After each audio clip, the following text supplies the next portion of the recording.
Well, first off, I should point out that there's been a few iterations in the naming convention for this project. It's no longer called probe runs; they're delay counts. We thought that was a little bit more suitable for the actual project. So basically, what the delay count is a planning tool, and it's used to identify regional congestion issues on our major routes.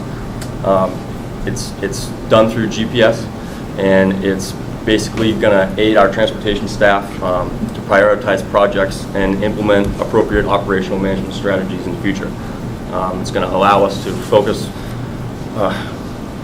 It's going to allow us to focus and use our transportation enhancement funds more effectively and expand upon existing data collection abilities. So, next.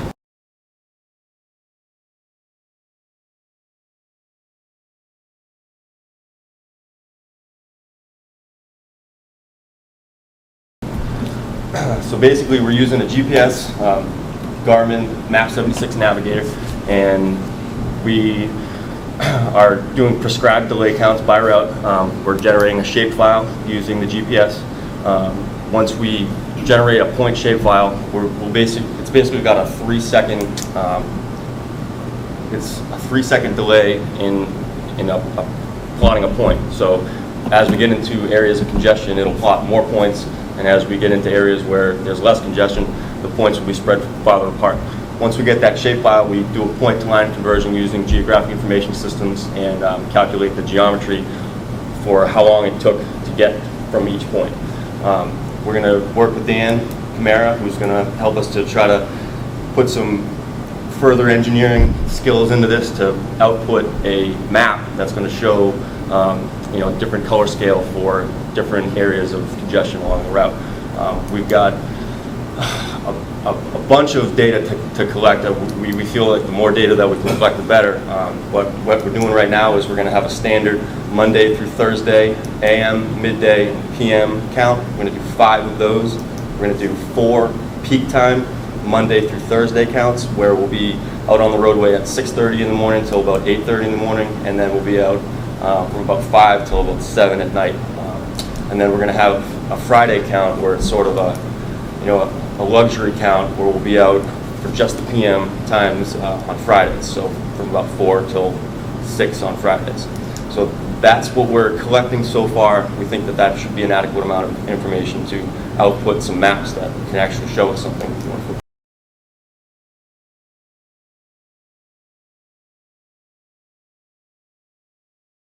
Yeah, just to expand on what they're saying. They collected a bunch of this information last year, and what we did over the wintertime was create some publisher reports for the towns based on the information that they collected for the summer last year.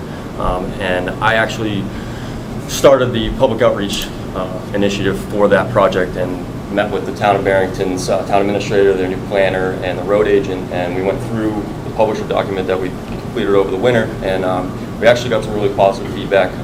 Their road agent is going to go through that report and helping you to prioritize the culverts so that we can make an appendix to that published report so they can have a running tally of the culverts that need to be replaced sooner. We're going to have sort of a short-term, an intermediate, and a long-range appendix for each culvert. And in addition, they're going to go through and identify the ones that are state culverts so they can kind of keep an eye on the state's infrastructure, just to make sure that there's no more road washouts, and that's basically it. So it's it's so far so good, and I'm going to be reaching out to all the other towns in the coming future. You stated that the authority you're using is from the DOT, Fish and Games, and what other? The last one, I missed that one. There's New Hampshire Geological Survey, which I believe is part of DES. But we did work with DES, Department of Environmental Services also. Oh, okay. Oh, are they part? Okay, I was just corrected that the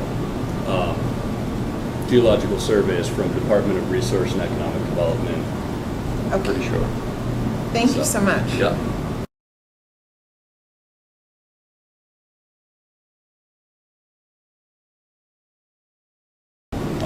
Our other intern, Katie, isn't here today. She's at Ultra Geothermal, I think doing some kind of work related to her her education. She's going to school for civil engineering. So I'm just going to do a brief presentation about what she's been up to this summer, along with helping Greg with the delay runs on 125 and 108. So we've been starting this initiative to start collecting sidewalk data for communities also. And one of Katie's main projects this summer was developing that methodology for these sidewalk projects.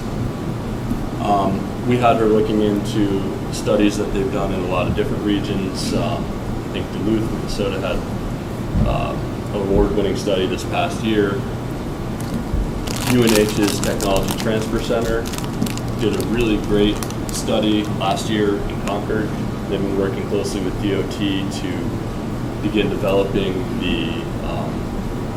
again, the statewide methodology, and again, this will be added as one of those layers to this DOT web-based GIS system that they hope to get going in the future.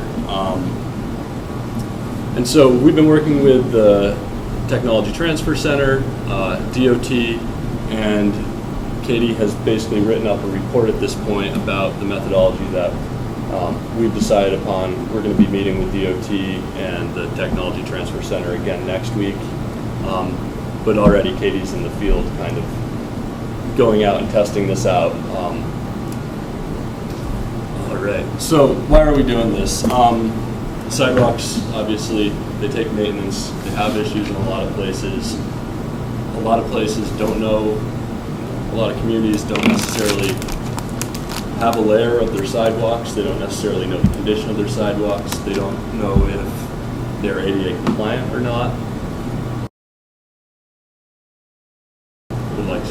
So you're saying gaps, like where there's a sidewalk up to a point and then there's a missing, I think there's so many. Was this information, how is DOT involved in this?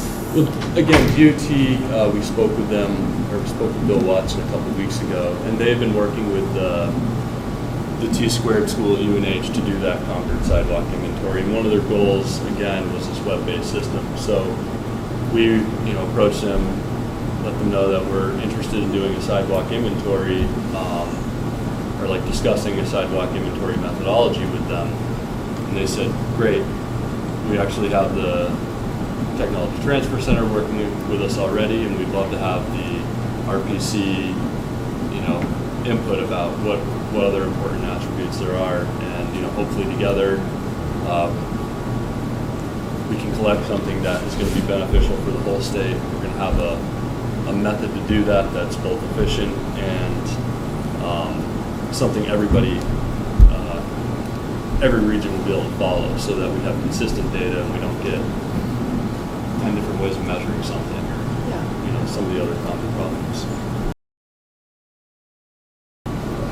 Does any of the inventory include any private property, or is this just public infrastructure? We try to keep this to public infrastructure, and same with the culverts. So if anything in the future went from private to public, then you would inventory that also, yes. Correct? Yep. That would be the goal, definitely. So like in Oregon, where their state water sustainability coalition has made water throughout the state a public communitarian asset, then they inventory it.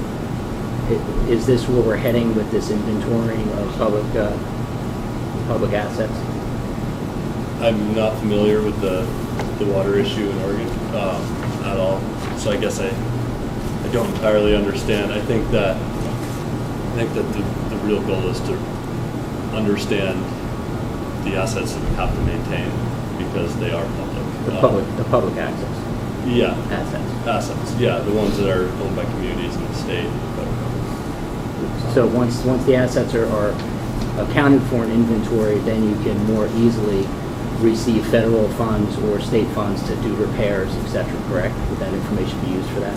It could be beneficial in writing a convincing grant, I'd say. If you have the data to say that we have these serious issues. I don't know which grant program this would be. I don't know if there's maintenance grants. I don't believe there are. But I think it would be helpful in making your case if you're trying to receive funding.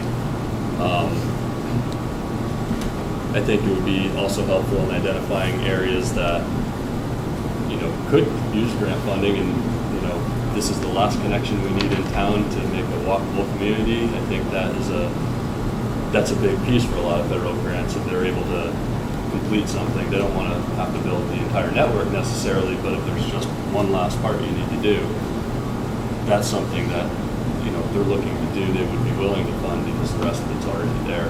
You're going to get a lot of benefit from a small investment, or relatively small investment. I'd invite you to come to Middleton, except we have no sidewalks. Count the footpath from the town hall to the ball field. There's the recreational trails program in New Hampshire also, so we're always happy to do multi-use paths, other things that communities need.